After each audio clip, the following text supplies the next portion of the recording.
नमस्कार दोस्तों। माँ भारती हिंदी मंच यूट्यूब चैनल पे आप सभी का हार्दिक स्वागत और अभिनंदन।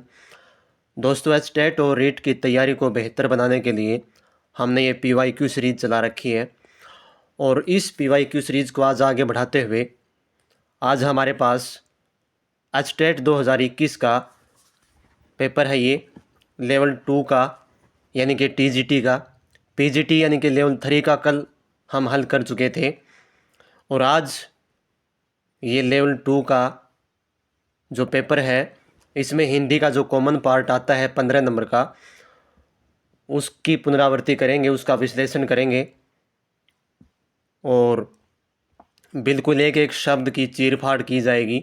आपको पता, ये तो खैर बताने की ज़रूरत नहीं है क्योंकि वो आदत तो हमारी है नहीं कि बता दिया कि प्रश्न नंबर 2 का डी, 3 का सी, 4 का ए। ये नहीं है भाई, हम तो यहाँ बिल्कुल कहते हैं ना कि बाल की खाल निकालना, एक एक अक्षर को कुरेद कुरेद कर उसकी गहनता में जाते हैं। तो भले ही कम करवाएंगे लेकिन जो होगा वो बिल्कुल ऑथेंटिक और सही होगा और कोशिश रहेगी कि एक प्रश्न में आपके 4 प्रश्न तैयार हो जाएं। कोशिश ये रहती है, रटंत प्रणाली यहाँ पे है नहीं बिल्कुल भी। तो देखो, आगे बढ़ाते हुए हमारे पास प्रश्न नंबर 31 है। इसने क्या पूछा, किस भाववाचक संज्ञा का निर्माण व्यक्तिवाचक संज्ञा से हुआ है। अब मैंने बताया था कि भाववाचक संज्ञा का निर्माण 5 चीज़ों से होता है। किस किस से? व्यक्तिवाचक से, जातिवाचक से, संज्ञा से, सर्वनाम से, विशेषण से और अव्यय से। इन 5 अवयवों से होता है। और इसमें पूछा है, संज्ञा का जो चैप्टर है वो करवा चुका हूँ मैं, प्ले लिस्ट में जाके, चैनल पे प्ले लिस्ट में जाके जो है देख सकते हैं आप।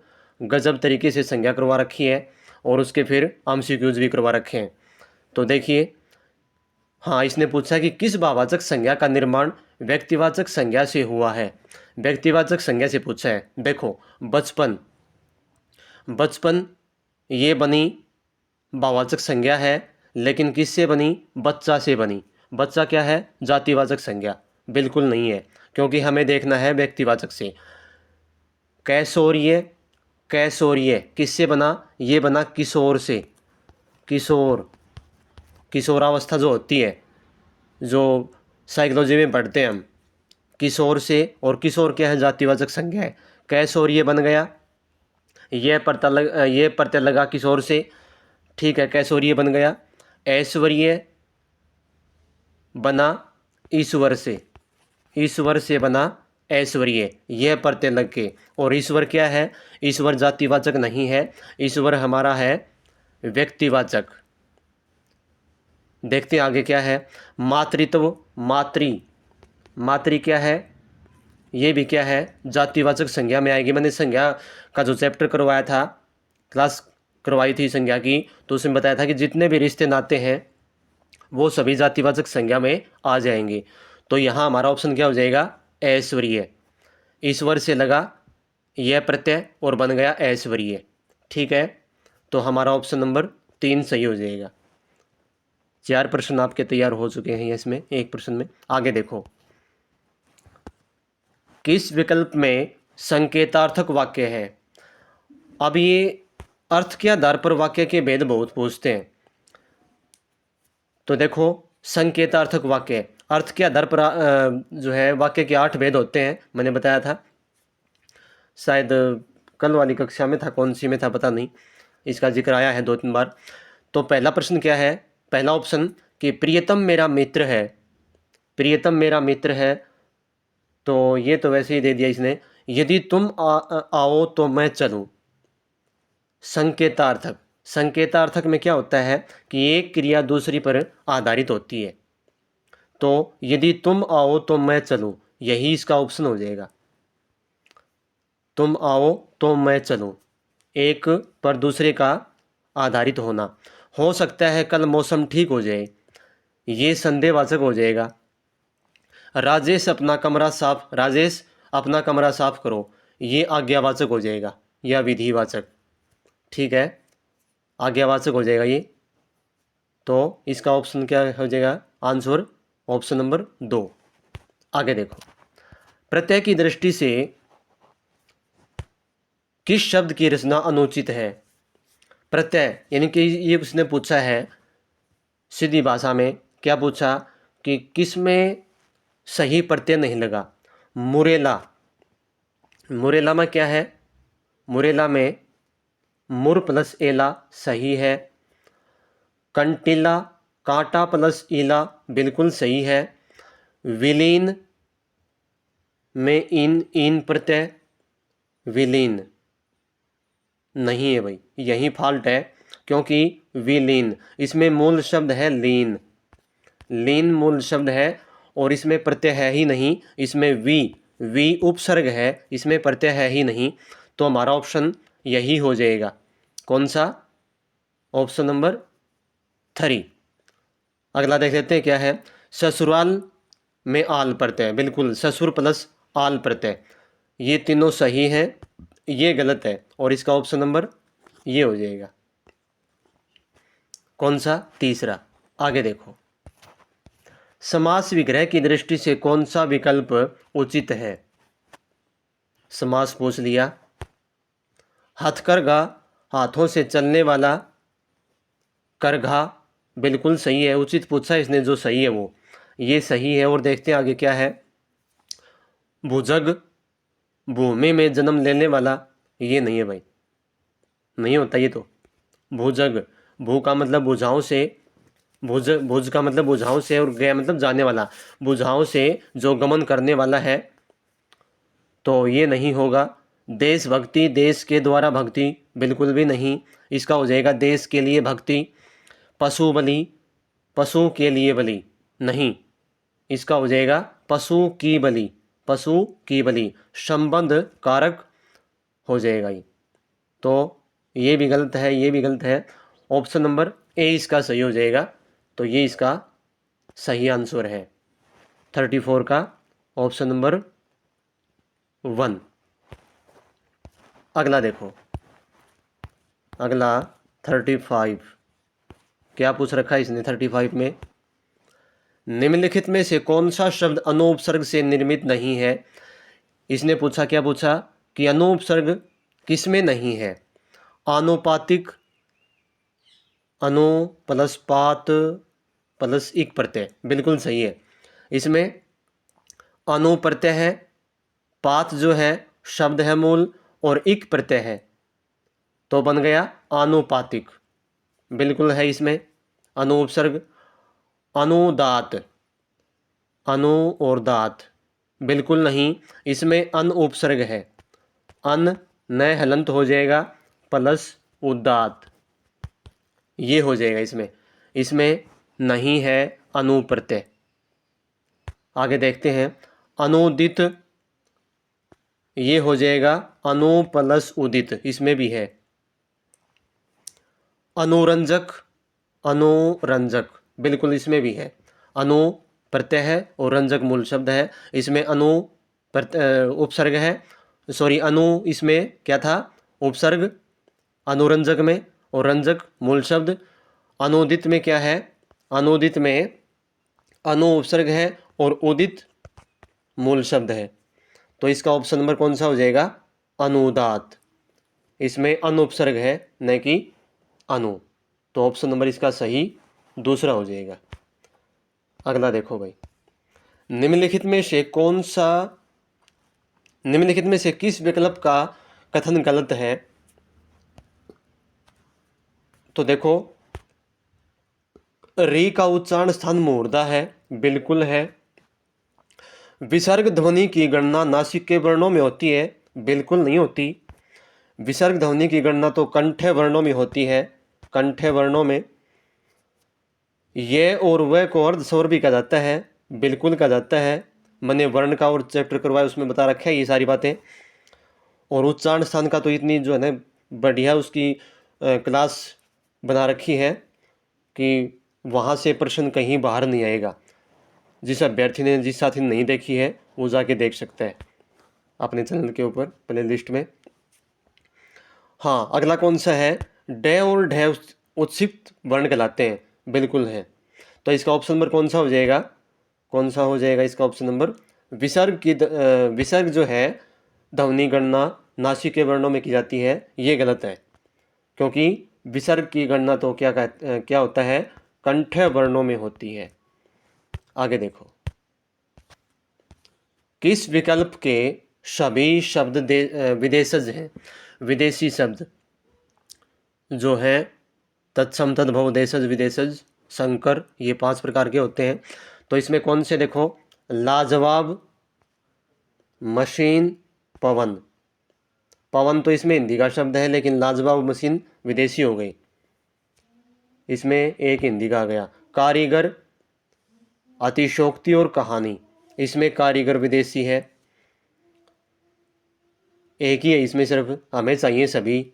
मुमकिन, अमूमन, पक्षवार, इसमें पक्षवार आ गया हिंदी का, ये दोनों क्या है, विदेशी हैं।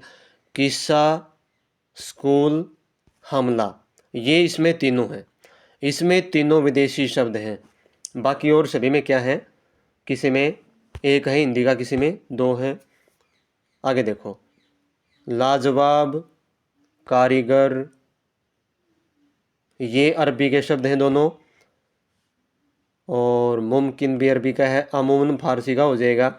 मशीन ये क्या हो जाएगा, इंग्लिश का हो जाएगा, विदेशी शब्द है। तो इस प्रकार से ही, तो इसमें जो है ऑप्शन नंबर 4 में सभी शब्द विदेशी हैं।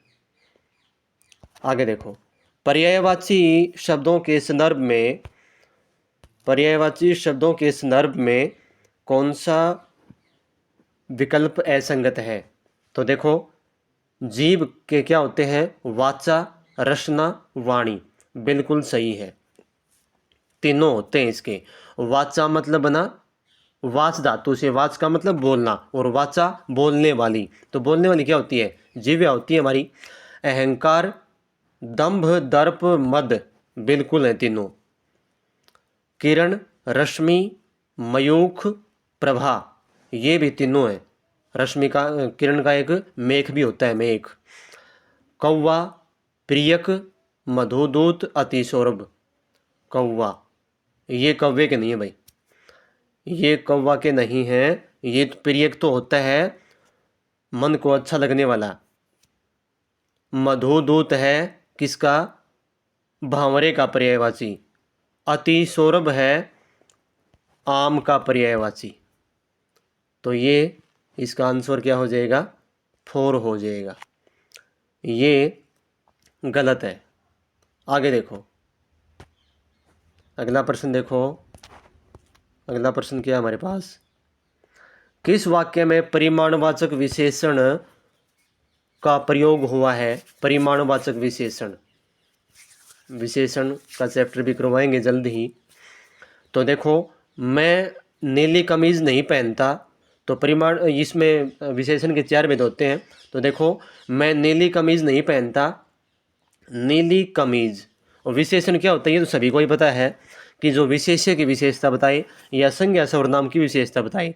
अब इसमें नीली कमीज, कमीज क्या है, संज्ञा कह लो या विशेष्य कह लो, और नीली क्या हो गई, इसकी विशेषता बता दी, तो ये बन गया विशेषण। अब विशेषण कौन सा बना, विशेषण बन गया गुणवाचक। गुण, दोष, भाव, अवस्था, दशा आदि का बोध करवाए वो गुणवाचक विशेषण। इस बार बारिश में बहुत ओले गिरे, बारिश में वो बहुत ओले, अब इसमें विशेष्य क्या हो गया, ओले, और विशेषण क्या हुआ, बहुत। तो ओलों की विशेषता बताई गई कि भाई ओले बहुत गिरे, कम गिरे, ज़्यादा गिरे, या 10 गिरे, 15 गिरे। तो यहाँ बहुत का मतलब एक पैमाने के रूप में आ गया, और ओलों की विशेषता बताई, तो यही परिमाणवाचक हो जाएगा। बहुत, कम, ज़्यादा, थोड़ा, अधिक, ये सभी परिमाणवाचक में आ जाएंगे। जो माप तोल वाली चीज़ें होती हैं, जो गणना करने योग्य चीज़ें होती हैं, जैसे 1, 2, 100, 1000, दूसरा, तीसरा, ये सभी संख्यावाचक में आ जाएंगे, संख्यावाचक विशेषण में। खेल का मैदान लंबा है, खेल का मैदान लंबा है, मैदान की विशेषता बताइए, लंबा है या कैसा है, तो ये भी गुणवाचक में हो जाएगा। दिनेश अच्छा गायक है, अच्छा, ये भी गुणवाचक हो जाएगा। ये सभी गुणवाचक में है, बाकी ये परिमाणवाचक में। तो इसका ऑप्शन नंबर क्या हो जाएगा? 39 का ऑप्शन नंबर 2 ये सही हो जाएगा। अगला प्रश्न देखिए, विपत्ति के समय थोड़ी सहायता भी बड़ी होती है, उक्त भाव की व्यंजक लोकोक्ति सुनिए। लोकोक्ति, इसने लोकोक्ति का अर्थ बता रखा है और हमें वो लोकोक्ति ढूंढनी है कौन सी है कि विपत्ति के समय, विपत्ति मतलब आप सभी को ही पता है कि दुख की घड़ी, संकट का समय, तो उसका जो है कौन सा अर्थ, कौन सी लोकोक्ति होगी उसके लिए? डूबते को तिनके का सहारा, यही होनी चाहिए। बाकी और आगे देखते हैं, चौपड़ी और दो दो, ये तो नहीं है। चौपड़ी और दो दो का तो मतलब होता है दोहरा लाभ लेना। 4 दिन की चांदनी फिर अंधेरी रात, ये भी नहीं है। इसका मतलब क्या होता है कि सुख जो है, सुख के पल थोड़े होते हैं, फिर वही दुखों वाले, कष्टों वाले दिन आते हैं। आम के आम गुठलियों के दाम जो है, ये भी नहीं होगा। तो इसका क्या हो जाएगा? पहला ही ऑप्शन हो जाएगा, डूबते को तिनके का सहारा, विपत्ति के समय थोड़ी सी सहायता। अगला प्रश्न देखिए 41 का, किस वाक्य में सर्वनाम संबंधिनी अशुद्धि है? तो देखो, सर्वनाम संबंधी अशुद्धि, तुम्हारी यह पुस्तक, तुम्हारी पुस्तक यह वह, यह नहीं वह है। तो तुम्हारी पुस्तक यह नहीं वह है, बिल्कुल सही है। निश्चयवाचक सर्वनाम का बोध करवा दिया इसने, यह वह पुस्तक की ओर संकेत कर रहा है यहाँ पे। मैं अपना कार्य कर रहा हूँ, अपना निजवाचक सर्वनाम का बोध करवा दिया यहाँ पे। जिसने भी खाया सराहा है, बिल्कुल सही है, अपनी जगह पे है सर्वनाम। मेरे को कुछ भी याद नहीं आ रहा, मेरे को, अब यहाँ फॉल्ट आ गया, यहाँ आना चाहिए था मुझे, यहाँ मुझे आना चाहिए था। मुझे कुछ भी याद नहीं आ रहा, तो इसका ऑप्शन नंबर 4 हो जाएगा, इसी में अशुद्धि है। अगला प्रश्न देखो भाई 42 का, क्या पूछ रहा है? विलोम शब्द की दृष्टि से अनुचित युग्म पहचानिए। बद, नेक, तो बद होती है, बद होता है बुरा, और नेक होता है, नेक क्या होता है? नेक हो जाएगा कल्याणकारी। आगे देखो, दुश्चरित का क्या हो जाएगा? निश्चरित पूछ रखा है इसने, तो ये हो जाएगा, इसका यही गलत है। आगे देखते हैं क्या गलत है इसमें। विस्तृत और संक्षिप्त, ये भी सही है। विस्तृत का मतलब फैला हुआ, और संक्षिप्त का मतलब क्या होता है? सिकुड़ा हुआ, सिकुड़ा हुआ। मधुर, कटु, मधुर होता है मीठा, कटु होता है कड़वा। यहाँ कटुक भी लिख सकते हैं, कटुक, ये तो मधुर मीठा होता है, कटु होता है कड़वा, ये सभी सही है। इसका ऑप्शन नंबर क्या हो जाएगा? दुष्चरित का होता है सच्चरित, ये हो जाएगा इसका। तो यही ऑप्शन इसका गलत है। आगे देखो, अगला प्रश्न देखिए, क्रिया के संबंध में कौन सा युग्म अनुचित है? कौन सा अनुचित है? देखो भाई, क्रिया के पूछा इसने, थोड़ा सा एक बार ऊपर कर देता हूँ इसको।